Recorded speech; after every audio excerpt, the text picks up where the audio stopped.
അതുകൊണ്ട് നിയമത്തെ ലംഘിക്കാത്ത ഒരു ഗവൺമെന്റിന് കേസെടുക്കുക അല്ലാതെ വേറെ ഒരു പോംവഴിയില്ല. അതുമായിട്ട് മുന്നോട്ട് പോകും. ഒരു MLA എന്നുള്ള നിലയിൽ പ്രതിയായി കോടതിയുടെ മുമ്പിൽ ചെല്ലുന്നതിനേക്കാൾ ഭേദം MLA അല്ലാതെ ചെല്ലുന്നതാണ്. പിന്നെ അദ്ദേഹം തീരുമാനിക്കുന്നത്.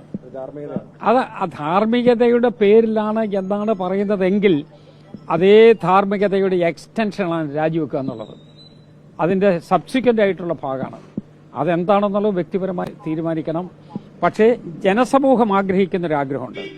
ആ ആഗ്രഹത്തിന് അനുകൂലമായി മുന്നോട്ട് പോയില്ലെങ്കിൽ യഥാർത്ഥത്തിൽ ഇത് ചുറ്റിപ്പിടിക്കാൻ പോകുന്നത് വേറെ കുറെ കൂടി ആളുകളെ ആയിരിക്കും. ഇതിലെ പരാതിക്കാർ മുഴുവൻ സ്ത്രീകളല്ലേ?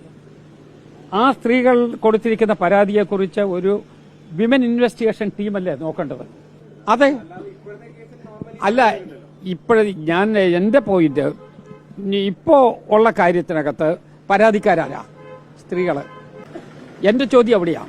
അവർക്ക് സ്വതന്ത്രമായി അഭിപ്രായം പറയുന്നതിന് വേണ്ടിയും പരാതി പറയുന്നതിനും വനിതകളോട് നേരിട്ട് പറയുന്നത് പോലെയുള്ള സ്വാതന്ത്ര്യത്തിൽ മറ്റുള്ള ആളുകളോട് പറയാൻ പറ്റുമോ?